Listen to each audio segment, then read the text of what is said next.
Hi, I'm Ben. And I'm Carl. And you're listening to Secret Sonics. Honest conversations chock full of tactical advice to help you build your dream career in music and audio. Whether it's skill development, mixing mindsets, personal branding, or work-life balance, we talk about ways to help set yourself up for success in the ever-changing music industry. Let's get started. Hi, Ben. Hi, Carl. Let's get right into this. Okay. There was no banter right before.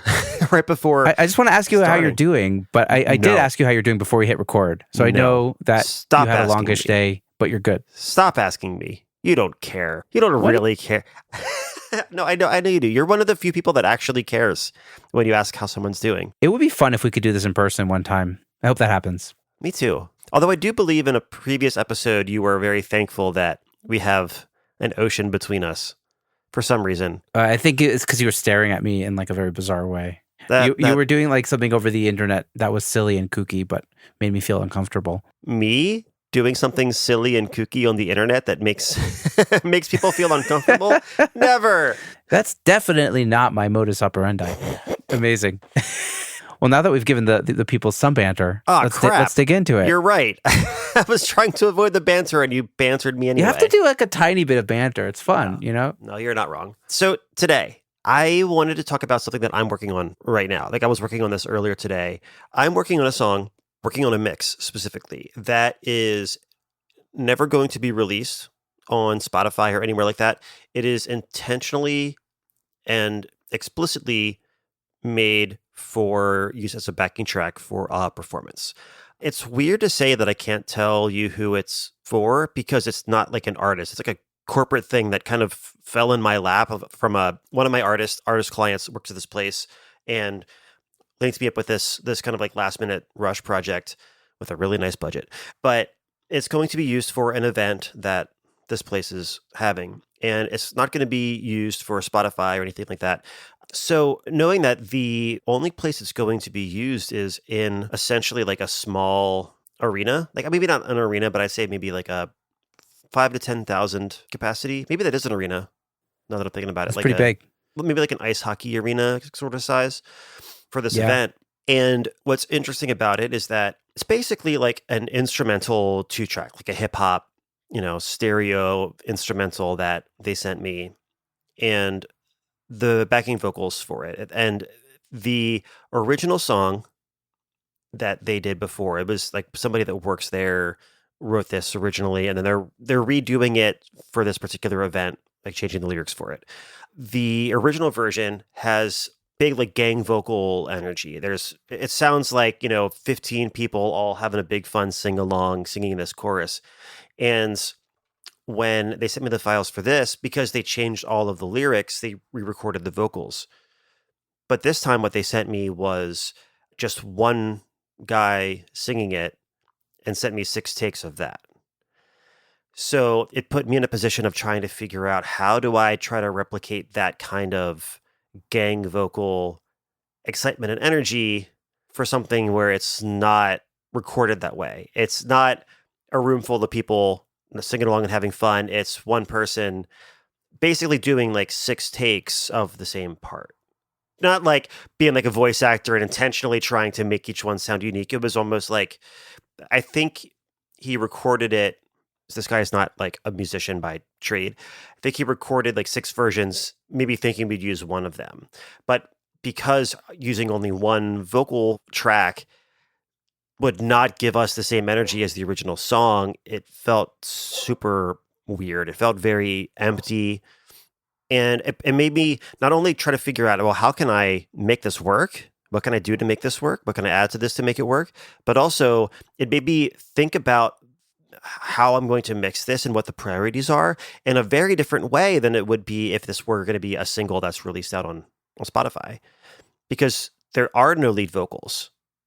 Like, I'm basically building a backing track, but all of the backing track vocals are sung by the lead vocalist and is going to be like supporting them live. So it just makes me approach it from a very different perspective because I have different needs and goals for it. So Carl, tell me about how you treated these vocals to make them sound, supportive yet sort of in the background of this track. Well, the first thing I did was I tried to find the best 2 takes. That was my goal. And I know my friend who did the engineering for it and recorded the vocalist said that, as the takes went on, the performer got, more comfortable with it, which makes sense. So I started with the last take and worked backwards. And I ended up using all 6 takes that he sent me. And what worked well, I think, to get closer to that group vocal, gang vocal vibe is the fact that he's not like a trained singer.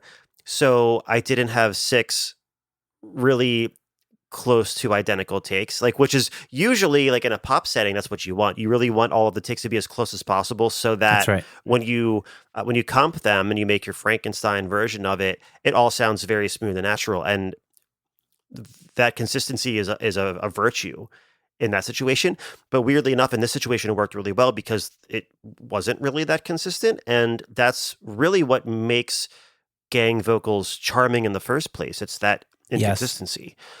So what I would have done if this was something where there was going to be only one vocal and this was going to live on Spotify in perpetuity, and this person really wanted to not feel embarrassed about their voice, in that kind of a situation, I probably would have been much more aggressive with Melodyne and Autotune and all those things and really try to, like, we've all been there. We've all had to, Oh yeah. turn it into like a pop vocal.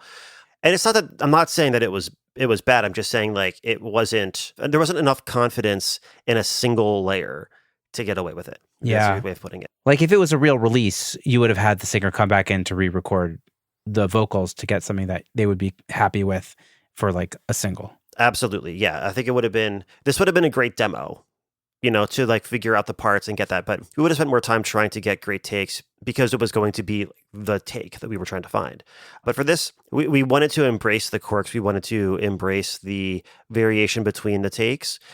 So when I went to get the general balance first, I did kind of prioritize the last 2 takes that he did because I really, like, they were a little bit more confident. So it wasn't that they were necessarily like better takes, like technically speaking or like pitch wise. It was more that I felt like he was more comfortable, so it came out more confident. And that was really what was needed in this song, and that confidence and that kind of playfulness was really needed.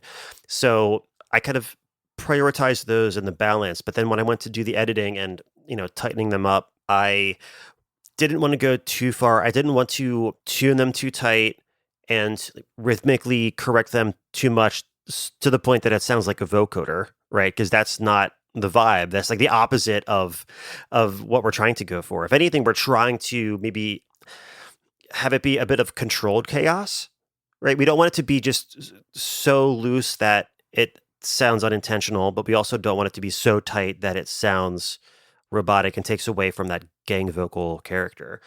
So I still used Melodyne, but I really didn't do too much other than make sure that the notes were, generally in the right spot. And also, as the priority list went down, as far as those last 2 takes being a bit more of the prominent parts, as they went further and further in the background, that gives me the flexibility to be a little looser and looser with the pitch. So that way, the things that people hear, and especially the things that these performers are going to be hearing in their in-ears while they're on stage, are in tune, so they can match with those. But it's not just an ensemble of pitchy vocals. Yeah. Pitchy, yeah. And it also doesn't sound like, what's that a cappella group? Pentatonics. Yeah, it doesn't sound like Pentatonics, because that would it wouldn't work for this vibe. By the way, the best gang vocal I ever mixed was like a song I produced for myself, and I used like an a cappella singer as like the lead vocalist. And he did a good job with the vocals, but he did an insanely good job with the gain vocals. I think there's something about like a cappella singers that they're just like, because he actually wasn't so tight. Like he was like a little bit more loose, but it worked so nicely in the gang vocal. So it's like really interesting you're saying that. Yeah. So once I got those 6 vocals feeling pretty good, I still felt like something was missing, because even though they were, a little loose, but they were controlled. It was curated chaos, I guess you could say. It still sounded like 6 of the same dude singing the part. So if you were in that situation, what would you do? I would probably throw like little altar boy on it or some chorusing effect. to see if that would maybe liven it up a little bit. And I would probably think about ways that I could pan it interestingly. That's probably the first things I'm thinking about. I don't know. That would probably be my first experiment. Or then if that doesn't work, then I would maybe like distort it and make it sound a little bit more exciting. Yeah, maybe, or maybe like, put some phasing thing on it, something interesting to just change it so that it doesn't sound boring, Like what kind of effect could I use to make it jump out of the speaker in an interesting way? So I tried those things and it didn't work. So then what? So then what, right? Well, and I was thinking like, doing too many like cool delays or stereo imaging effects or like chorusing and things, like that might be cool in headphones, but it's going to be coming through a giant PA system. And the more of those little things that I add, like you're not going to be able to hear those nuances. It's going to just be, adding mud and kind of killing the clarity. So I did what my additional production Carl brain immediately thought of, and it was to call a friend of mine who's she's a really great singer, and I hired her to just add extra vocal layers to it. Smart. So I was like, okay, if it's not there in the source, right? Let's boost it up. Yeah, and I think it's the same thing as when I am mixing drums and like the kick drum just isn't quite cutting it, and you reinforce the acoustic kick drum with a sample to just give it that extra thing, whatever that thing is that it's missing. And the thing that this was missing was, well, number one, multiple voices. Number two, female voices specifically. And number three, that extra charisma and the confidence. And I guess maybe the charisma that comes from the confidence in some vocalists. The life. Yeah. So I couldn't tell her who it was for. I couldn't tell her what it was for. And I was just like, let me just pay you to sing this into your phone, and we recorded.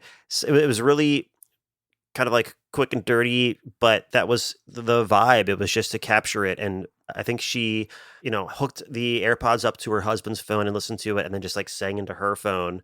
I dropped those voice memos into Logic and lined them up. And it's great because I mean the original version, all of the vocals were very lo-fi, like it was meant to sound like an old vinyl, like one mic in the room, kind of like early soul, like, I don't know, Soul Train kind of thing. So I was like, I don't need this to be super hi-fi. And if anything, if it's too hi-fi, it'll be too noticeable and it'll be too distinguishable. And I'm not adding this to try to make it sound really impressive. I'm just trying to help to thicken it up to more fully support the lead singers on stage when they're doing this performance, because they're not, well, at least the one guy is not a trained singer. So like, I want to make this as much of a musical safety net as possible to be able to give him the confidence to crush it on stage in front of, I don't know, 5,000 people. Right. Amazing. So we talked about the vocals. So what do you do in terms of like, I don't know, the low end, the dynamics for a mix that's going to be primarily played in a hockey arena or something? So this is where Ozone 11 really came into play. Not necessarily the AI assistant part of it that I do like to use from time to time, just as to get some clues as to what it's thinking, but all the different modules, like especially the multiband compressor, the dynamic EQ was really helpful. I also tried to make the low end quite a bit more narrow, just because I knew it was going to be played through a huge system, and I didn't want to have any phase issues. But listening to it, when I opened up the imaging module in there, all of the subs and like everything below like 80, I think, was already mono, so I didn't have to really worry about that. But the main thing that I did was really try to just darken it up, like darkening up the instrumental, because it was a very hot, like already mastered, kind of quintessential.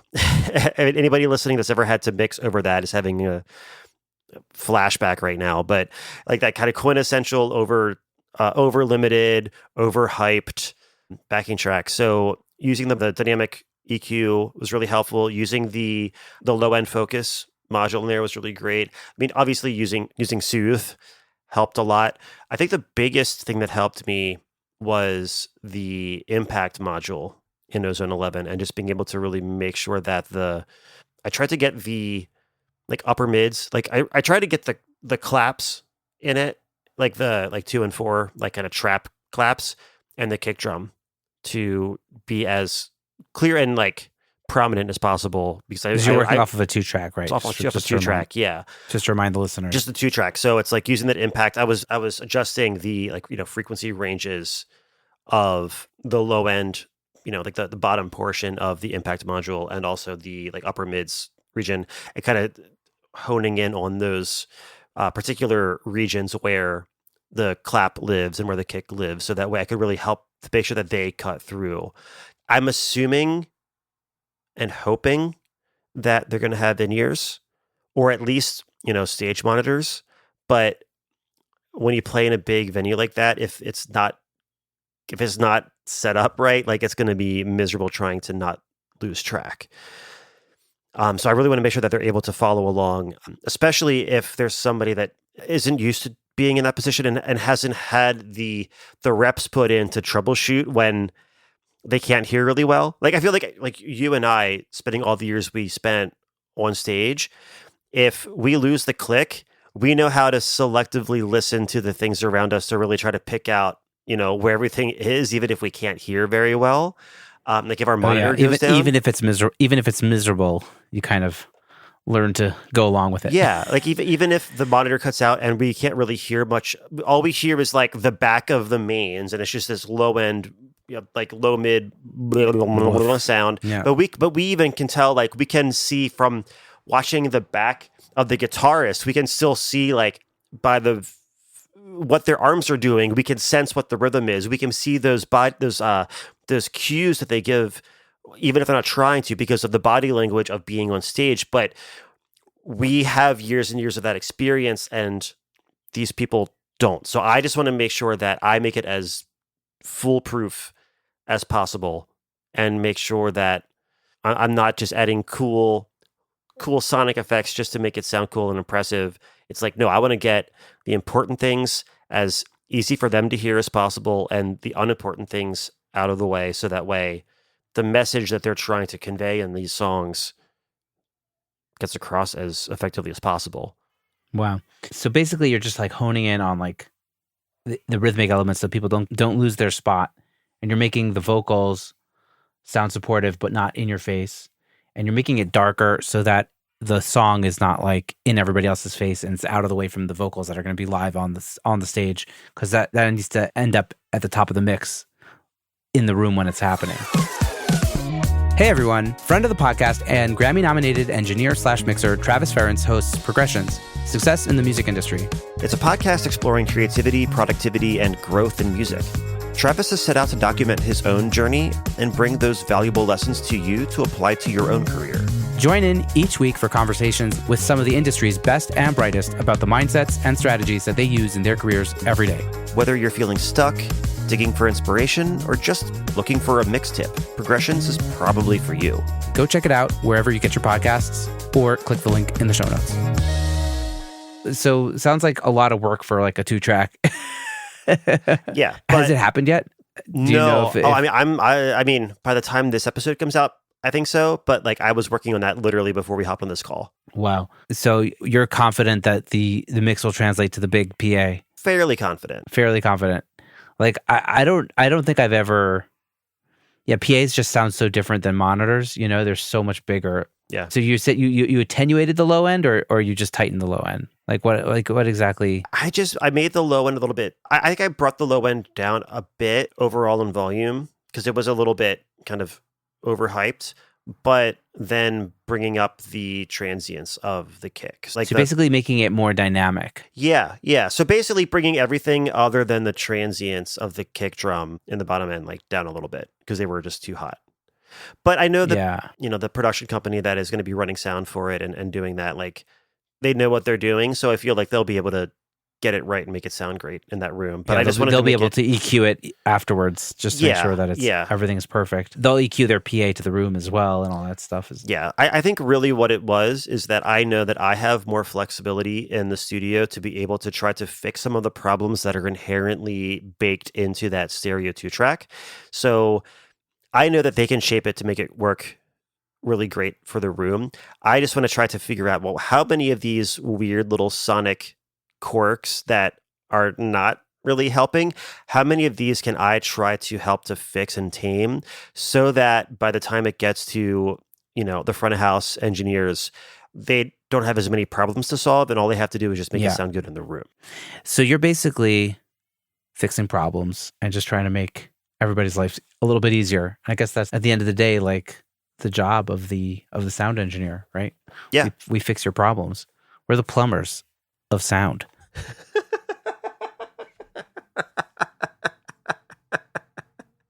See, this is Ben. I think this is why you're not in marketing. This is why I'm not in marketing. But on that note, one more thing I did to the mix that I almost forgot about, thinking about, the intention of trying to making it as easy to follow along on stage as possible. They wanted me to add a little interlude section between the second chorus and then adding a third chorus to it because the song was pretty short. It was only 2 minutes long. And the interlude is the same section as the intro, which had no drums. And it's one of those kind of some hip hop songs where the samples they use they sound like they're sampled old vinyl, right? So orchestral, a lot of strings and things, but the rhythmic timing is not very precise, right? And when you're in the studio, if you're, going along with it, or if you have a lot of experience and you're very familiar with that song, you can just kind of instinctively know where the tempo sits, even if it's not super clear and it's not beaten into your skull with hi-hats. But knowing that the singer is not going to be super experienced with that, not going to be super intimately familiar with singing along to the song, and also knowing that in that environment, in that event, it's going to be even harder to really latch on to the rhythmic elements and when the entrances are. So I ended up kind of quietly just adding a simple 808 ride cymbal, just doing 1, 2, 3, 4 chorus, just going from the intro into the chorus, going from the interlude after the second chorus when it drops down in energy again and the drums cut out, just giving them a little cue so that way, just in case they lose their spot, and especially if they're talking, if they're saying something in that little interlude, I'm assuming they're going to be saying something to the audience in that moment. I don't want them to miss their entrance, so I ended up just adding some little ride cymbal hits just to, that matched the song. Cue them in. Yeah, I tried to figure out a ride that sounded like it fit with the drums that are being used in the stereo 2-track, but adding it in as a little way to kind of musically cue them to go back into their spot. Amazing. So basically, a little bit of thinking outside the box and kind of doing something a little bit different. I wanted to ask you, Carl, have there been other examples of times that you've mixed for something other than Spotify, that you've mixed for a different sort of medium? Oh, I'm sure. I'm trying to think. I mean, I know, we talked before the episode started, there's the example of mastering for vinyl, right? Or I guess mastering for cassette is, also a thing. But really for those, it doesn't really affect how we mix nearly as much as this thing I'm doing for the arena. But I have done things where I have helped artists to set up backing track rigs where they would have all of the backing track stems set up for each song and try to figure out how to route the bass tracks from every song to the same output. And also when it's something that electronic based music where it's not just a rock band where it's the same bass tone for every song. It's these are very different. Sometimes it's electric bass, sometimes it's synth bass, sometimes it's synths, sometimes it's guitars, sometimes it's both. And trying to figure out how to make it feel that the bottom end is consistent from song to song on stage. making sure that all of any kind of like percussion, ear candy things that are added are consistent from song to song. It's not like something too bright. So in that sense, it was like doing like album mastering, but for individual stems to be used on stage. So that's maybe the closest thing to, really taking outside considerations Yeah. into affecting my decisions. But yeah, no, I guess not really. Nice. Well, I guess it just means that you're working mostly on music that's getting released, which is great.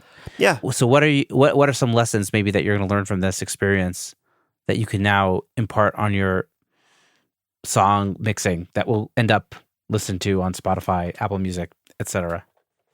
What's the takeaway for Carl? That's a really good question. I don't know if I have had enough time away from it yet to be able to reflect and observe that. I think I'm still too like in the thick of it. Like it's not finished yet. So we'll see, we'll see how much of the things I chose that they actually like, or we'll see. We'll report back. Have they heard the vocalist yet?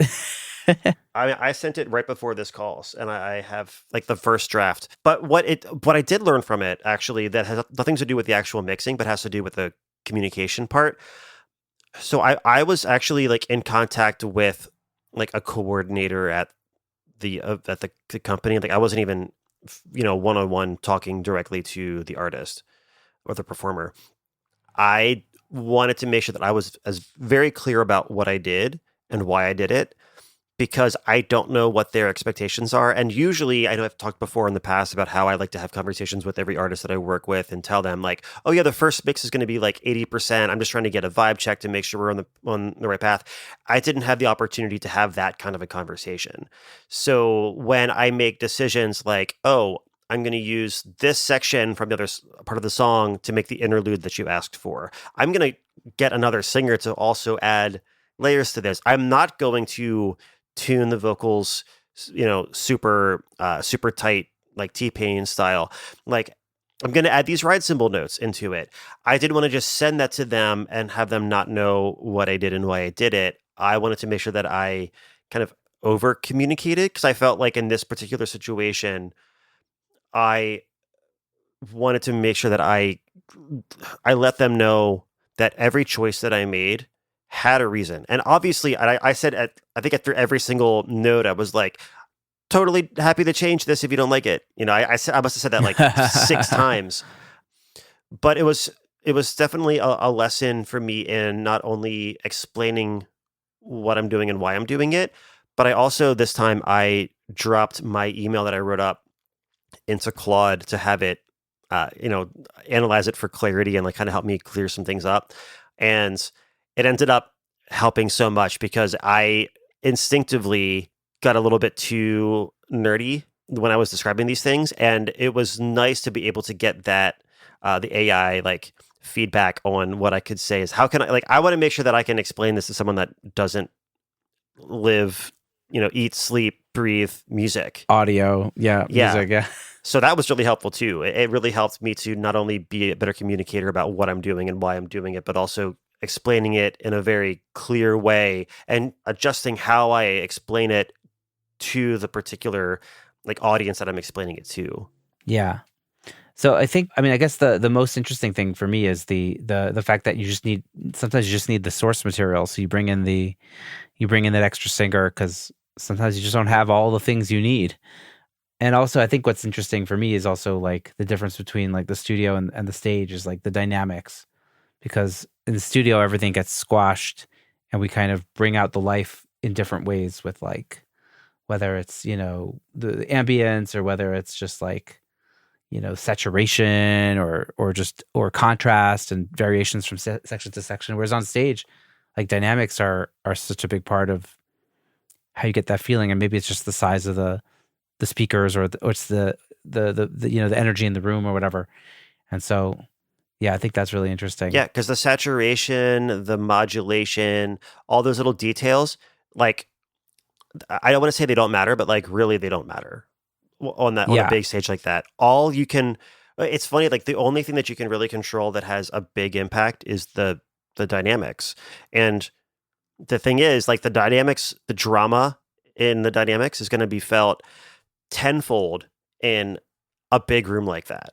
So it's something where dynamics are, obviously important in the studio, but usually you end up kind of, especially for pop music and hip hop music, like it usually ends up being pretty squashed or pretty slammed in the end. So in this, it was, in a weird way, it was like, how do I exaggerate the dynamic contrast rather than trying to kind of close the gap? And also then like, how can I use that to my advantage to create a really memorable, not just sonic experience, but a physical experience to the people in the room, and really making sure that the low end is doing the right thing. So that way, like, I want them to feel it, figuratively and literally. Oh yeah. The low end is where you feel it. Yeah. If you will. Says the bass player. I agree. Yeah, that's my thing. So people, you heard it here from Carl, mixing for different environments. And we're curious if you maybe have done mixing for different environments other than, the usual digital release stuff that we're usually mixing for. Have you ever done anything out of the box? And what decisions did you make to make it more interesting? We want to hear from you. So listeners, just holler at your boys, as I awkwardly said once, and just DM us on Instagram with your stories. I think you mean twice, including now. Twice, including now.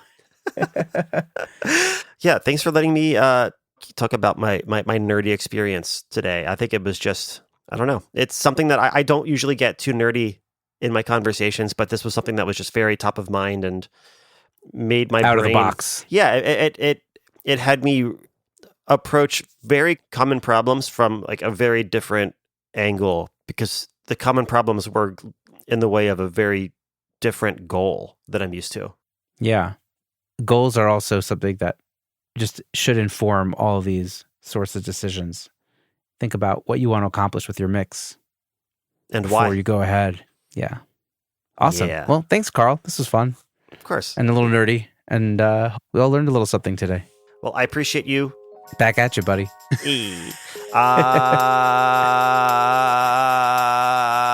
Bye, Ben. Bye, Carl. We hope you enjoyed this conversation as much as we did. If anything here resonated with you, please share this or your favorite episode with a friend.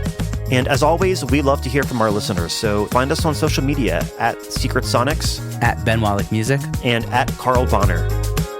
Until next time, bye, Ben. Bye, Carl. That was good. I think the outro was great.